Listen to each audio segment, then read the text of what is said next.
आइए तो आज आपको एक बड़ी खबर से रूबरू कराने जा रहे हैं, जहां पर आपको बताते चले कि 72,000 सांख्यिकी स्वयंसेवकों का मामला जो है धीरे धीरे अटकता जा रहा है। आपको बताते चले कि सरकार ने घोषणा की थी कि सकरात के बाद, मकर संक्रांति के बाद जब पहली बैठक होगी, उसमें सांख्यिकी स्वयंसेवकों की प्रथम प्राथमिकता दी जाएगी और उनके बारे में चर्चा होगी। लेकिन सूत्रों के अनुसार खबर आ रही है कि अब ये बैठक अगले महीने की होगी, जिसमें सांख्यिकी स्वयंसेवकों की बात होगी। आपको बताते चले कि 72,000 सांख्यिकी स्वयंसेवक, जो कि साल 2012 से लेकर 2016 तक काम करने के बाद भी आज बेरोजगार बैठे हुए हैं और नीतीश कुमार कान में रुई डालकर सोए हुए हैं कि इन 72,000 बेरोजगारों के पेट पर लात मारकर बैठा हुआ है बिहार का सीएम नीतीश कुमार, जिसमें सांख्यिकी स्वयंसेवकों ने कई बार विधानसभा घेराव, कई बार सड़क पर आंदोलन और पुलिस की लाठियां भी खाए,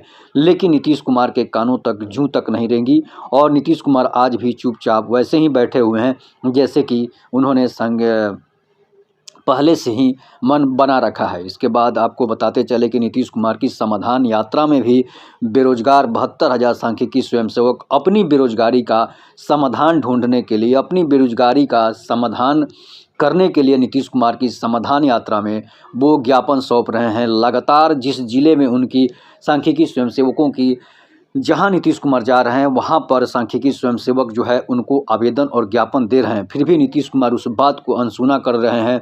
लगता है कि नीतीश कुमार का किस जन्म का उनका दुश्मनी है, किस जन्म का उनसे दुश्मनी है सांख्यिकी बेरोजगारों से, कि वो उनकी बातों को हमेशा अनसुना कर रहे हैं और उनकी बातों को नकारते जा रहे हैं। जब खुले मंच से नीतीश कुमार ने ऐलान करके घोषणा की थी कि हम तुमको सड़क पर ला देंगे, और उन्होंने जाकर सांख्यिकी स्वयंसेवकों की नौकरी खा गई। और फिर इसके बाद सांख्यिकी स्वयंसेवकों ने अपना चंदा जुटाकर एफआईआर भी दायर किया, हाई कोर्ट में रिट दायर की गई।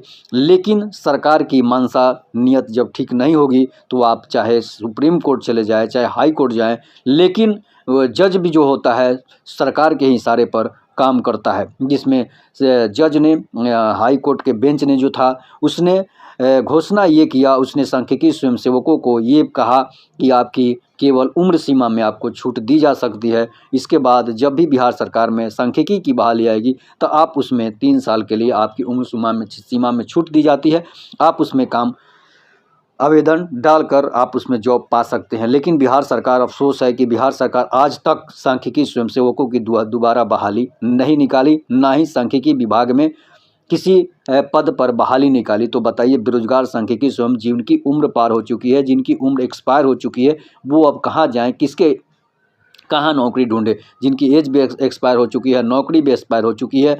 इसके बाद आपको बताते चले कि सांख्यिकी स्वयंसेवक अब ने मन बना लिया है। सांख्यिकी स्वयंसेवक जितने भी 72,000 बिहार के सांख्यिकी स्वयंसेवक हैं, उन्होंने मन बना लिया है कि अब हम लोग आत्मदाह करेंगे, और वो भी विधानसभा में नीतीश कुमार के सामने आत्मदाह करेंगे, ताकि नीतीश कुमार जो है वो हमारी लाशों के ऊपर पैर रखकर गुजरें और मीडिया जो है वो उनको पूछे कि आप जो ये लाश पड़े हैं वो किसके लाश हैं, कि आप उसके लाशों पर पैर रखकर आप कदम बढ़ा रहे हैं। तो ये लाश जो है बेरोजगार सांख्यिकी स्वयंसेवकों की लाश होगी, जिस पर से नीतीश कुमार को गुजरना होगा, नहीं तो नौकरी देनी होगी।